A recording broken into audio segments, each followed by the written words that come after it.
saya kasihi di dalam Tuhan Yesus Kristus, kita akan bersama-sama membuka firman Tuhan dari Markus pasal yang kelima. Markus pasal yang kelima, ayat yang ke-21 sampai ayatnya yang ke-34. Markus pasal yang 5, ayat 21 sampai ayat yang ke-34. Yang demikian bunyi firman Tuhan. Yesus membangkitkan anak Yairus dan menyembuhkan seorang perempuan yang sakit pendarahan. Ayat 25. Adalah di situ seorang perempuan yang sudah 12 tahun lamanya menderita pendarahan. Ia tak berulang-ulang diobati oleh berbagai tabib, sehingga telah dihabiskannya semua yang ada padanya, namun sama sekali tidak ada faedahnya. Malah sebaliknya keadaannya makin memburuk. Dia sudah mendengar berita tentang Yesus. Maka di tengah-tengah orang banyak itu, ia mendekati Yesus dari belakang dan menjamah jubahnya. Sebab katanya, asal ku jamah saja jubahnya, aku akan sembuh. Seketika itu juga berhentilah pendarahannya, dan ia merasa bahwa badannya sudah sembuh dari penyakitnya. Pada ketika itu juga Yesus mengetahui bahwa ada tenaga yang keluar dari dirinya. Lalu ia berpaling di tengah orang banyak dan bertanya, siapa yang menjamah jubahku? Murid-muridnya menjawab, engkau melihat bagaimana orang-orang ini berdesak-desakan dekatmu, dan engkau bertanya, siapa yang menjamah aku? Lalu ia memandang sekelilingnya untuk melihat siapa yang telah melakukan hal itu. Perempuan itu yang menjadi takut dan gemetar ketika mengetahui apa yang telah terjadi atas dirinya. Tampilan tersungkur di depan Yesus dan dengan tulus memberitahukan segala sesuatu kepadanya. Maka katanya kepada perempuan itu, hai anakku, imanmu telah menyelamatkan engkau. Pergilah dengan selamat dan sembuhlah dari penyakitmu. Demikian jauh pembacaan firman Tuhan untuk kita sekalian pada malam hari ini. Tuhan Yesus memberkati kita yang sungguh-sungguh punya kerinduan untuk mendengarkan firman Tuhan, lalu kita melakukan secara nyata di dalam hidup kita hari lepas hari. Bapak, Ibu, dan saudara-saudara yang saya kasihi di dalam Tuhan Yesus Kristus, sebelum saya menyampaikan firman Tuhan untuk kita sekalian pada saat ini, patut juga saya sebagai ketua yayasan Pekabaran Injil Hosana menyampaikan banyak terima kasih kepada Bapak Pendeta yang telah memberikan kesempatan yang sangat baik untuk kami untuk ada yang kedua kali di Kembata Tanah.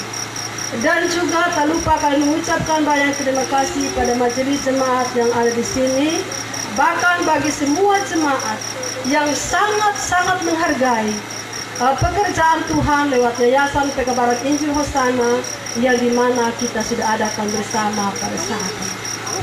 Dan saya percaya jikalau semua ini terjadi, itu adalah karena anugerah Tuhan yang telah memberkati kita semua, yang di dalam hidup kita ada Roh Kudus yang mempersatukan kita untuk kita ada di sini. Tanpa Roh Kudus maka tidak akan bisa kita bersatu. Sebab apa, saudara? Ada kebanyakan yang saya lihat, orang yang tidak memiliki Roh Allah, dia kalau lihat orang itu, dia tidak pernah mengatakan saudaraku. Tetapi tatkala kita ada di dalam satu wadah seperti ini, tidak ada lagi sesuatu yang dapat membatasi kita sebagai orang-orang yang tadi dipersatukan oleh Allah.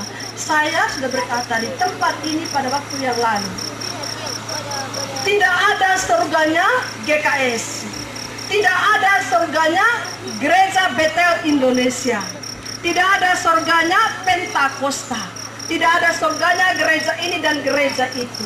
Surga itu milik Tuhan Yesus dan hanya satu. Ya tak?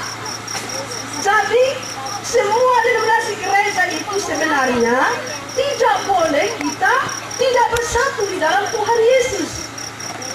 Boleh saja kita mungkin berbeda di dalam aturan, mungkin saja segala sesuatu bisa berbeda, pendapat bisa berbeda dan lain-lainnya, tetapi tetap kita ingat bahwa surga milik Tuhan Yesus dan hanya satu surga itu. Nah, kalau satu surga itu, tinggal di surga yang sama. Jadi sebenarnya memang seperti inilah surga itu. Tanda kerajaan Allah sungguh sudah ada di tempat ini, karena kita telah dipersatukan oleh Allah dalam pekerjaan roh, dan kita akan bersatu di dalam kekekalan. Jadi betapa bahagianya kita saat ini yang mengambil bahagia di dalam ibadah ini. Tuhan memberkati kita sekalian. Bapak Ibu dan saudara-saudara yang saya kasihi di dalam Tuhan Yesus Kristus, biar lagi dalam suasana surgawi yang ada di sini pada saat ini, di mana tidak ada lagi suku ini, suku itu, dan siapa kau dan siapa saya. Tetapi kita satu di dalam Kristus, karena kita akan tinggal di surga yang sama. Bapak Ibu dan saudara-saudara, firman Tuhan yang saya sudah baca untuk kita sekalian pada saat ini menyatakan, sepanjang saya membaca di dalam 4 Injil saudara, saya bukan sekolah teologi ya, tapi saya rajin membaca Alkitab. Saya tidak pernah duduk di bangku sekolah teologi sampai hari ini. Saya hanya diajak oleh Roh Allah. Dan sepanjang saya pelajari firman Allah, ya, sepanjang saya pelajari firman Allah di dalam Matius, Markus, Lukas, Injil, dan Yohanes, saya tidak pernah menemui yang namanya Tuhan Yesus Kristus itu ada di istana Herodes, di dalam soal melayani atau dalam soal-soal lain. Kecuali saudara, tatkala dia diperhadapkan pada satu hukuman untuk dia harus digantung di atas kayu salib. Tetapi kekasih-kekasih Tuhan, setiap kali saya meneliti Injil, 4 Injil, yang saya lihat di sana, Yesus yang berada di tengah-tengah kehidupan orang-orang miskin, orang-orang susah, orang-orang melarat, orang-orang sakit yang begitu lama, bahkan orang mati, orang yang tidak lagi punya harapan, dan orang yang tertolak dari dunia, seperti keadaan perempuan berzina itu, seperti keadaan orang di Gerasa yang memang dia sudah tidak bisa lagi dijinakan oleh manusia, dia sudah hidup di pekuburan. Yesus ada di sana. Di kolam Bethesda, Yesus di sana. Seorang yang sakit begitu lama, dia menanti kencang air itu, tetapi tidak ada pertolongan baginya. Dan Yesus ada di sana. Dan itulah kasih Tuhan yang sungguh-sungguh Yesus lakukan selama dia ada di dalam melakukan pelayanannya di atas muka bumi ini. Begitu juga yang dikatakan oleh firman Tuhan bagi kita sekalian pada saat ini, bahwa anak-anak diam ya, tidak boleh ngomong ya.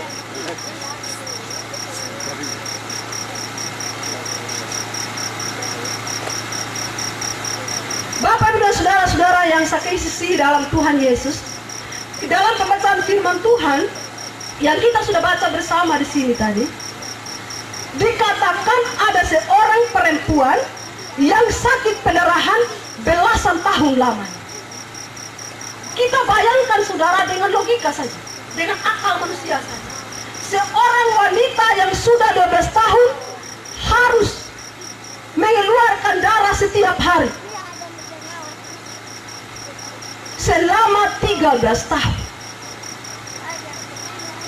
Tentunya kekasih Tuhan, ada banyak upaya seperti firman Allah dikatakan, dia sudah pergi ke tabib, dia sudah diobati di mana-mana, bahkan segala kekayaannya sudah ludes.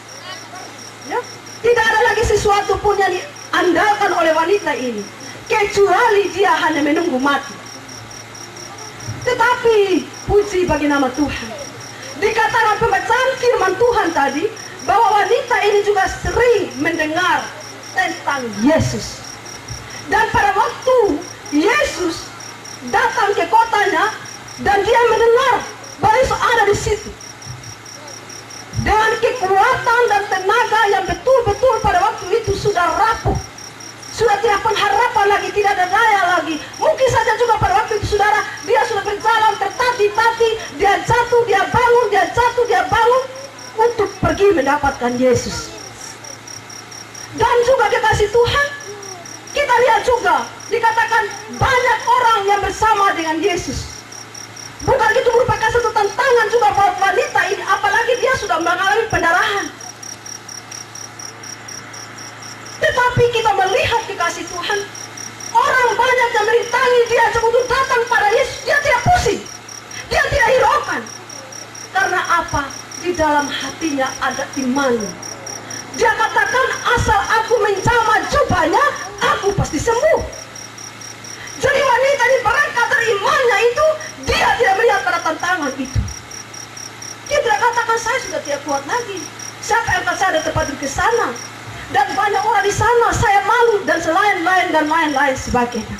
Tetapi kekasih Tuhan, wanita ini yang sungguh-sungguh sudah tidak punya daya lagi, dia bangkit dari tempat tidurnya dan dia pergi menemui Yesus apapun resikonya. Sekalipun banyak orang menghalangi dia untuk datang pada Yesus. Dan puji bagi nama Tuhan. Dikatakan di dalam pembacaan firman Tuhan, dia datang menemui Yesus dan menjamah dia dari belakang di ujung jubah. Dan sesaat itu pula dia merasakan kesembuhan di dalam dirinya. Bahkan Yesus pun merasa pada sesuatu kekuatan yang keluar dari dirinya. Dan pada saat itu kekasih Tuhan, Yesus menoleh ke belakang berkata, siapa yang menjamah jubah? Wanita yang merasa ada kesembuhan di dalam dirinya, dia tidak lari. Asal saya sudah sembuh, tidak.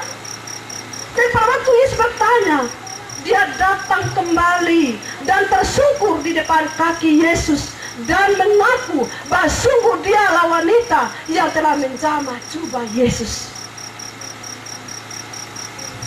Ada ungkapan bahagia, ada ungkapan syukur yang disampaikan wanita ini tatkala dia sudah beroleh kesembuhan daripada pihak Tuhan. Bapak, Ibu, dan saudara-saudara yang saya kasihi dalam Tuhan Yesus Kristus, sikap daripada perempuan ini merupakan satu contoh yang sangat baik buat kita sekalian pada malam hari. Bagi kalau dalam kehidupan kita, di dalam rumah tangga kita, atau mungkin masalah ekonomi kita, masalah anak-anak kita, dan lain-lain sebagainya di dalam kehidupan kita yang mungkin sudah tidak ada jalannya menurut manusia, kita juga diajak pada saat itu kita datang pada Yesus. Kita tidak boleh pasrah pada keadaan, dan kita juga jangan menunggu. Dikatakan kita harus datang dan pergi menemui Yesus. Di dalam hal bagaimana, saudara? Datanglah ke rumah ibadah. Datanglah kepada para hamba Tuhan. Datanglah di dalam membaca firman Allah. Datanglah di dalam doamu, di dalam penyembahanmu. Maka engkau akan merasakan hadiratnya, dan engkau akan merasakan kuasanya, dan dia akan membebaskan engkau dari segala pergumulan. Jangan pergi dukun, saudara. Jangan pergi paranormal. Jangan pergi pada kekuatan-kekuatan dunia, tapi datang pada Tuhan Yesus Kristus yang kita imani, yang kita percaya. Saya, saudara, paling tidak setuju kalau orang pergi pada dukun yang bukan nama Yesus Kristus. Saya bilang begini pada setiap orang, kenapa aku percaya sama Yesus kalau kau tahu Yesus tidak punya kuasa? Kenapa aku jadi orang Kristen? Atau kau Kristen ikut-ikutan? Karena kau lihat orang Kristen, ya kau Kristen. Tapi tatkala engkau mengalami kesulitan, kesukaran, kau pergi pada paranormal, kau pergi pada para Baal, kau pergi pada orang-orang pintar yang tidak pernah menyebut nama Yesus, hanya komat kami, kau tidak tahu apa yang dia ngomong. Kekasih Tuhan, sekali lagi saya katakan, jangan karena kesembuhan sesaat, jangan karena keinginan daging, lalu kita mengambil jalan pintas. Tetapi pada akhirnya kita akan mengalami satu kecelakaan. Karena apa? Neraka. Tidak kompromi Allah dengan itu, saudara. Jadi kalau kita sudah percaya pada Yesus, pegang dia sudah. Waktu kau sakit, waktu kau susah, waktu kau senang, di dalam kesulitan apapun, Yesus.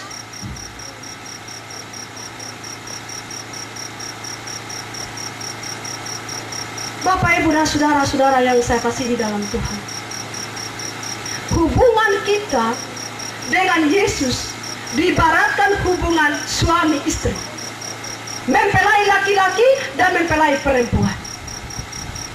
Tatkala kita sebagai mempelai perempuan menyeleweng dan mencintai hal-hal lain, kita apa? Berselingkuh, berzina, kita sudah menyakiti kekasih kita. Dia adalah kekasih kita. Dia adalah kekasih jiwa kita. Kita tidak perlu menyakiti dia. Andaikan saudara saya punya suami, saya pergi berselingkuh dan orang lain, pasti suami saya sakit. Dan kalau juga saya berselingkuh dan para Baal dan penyembah berhala,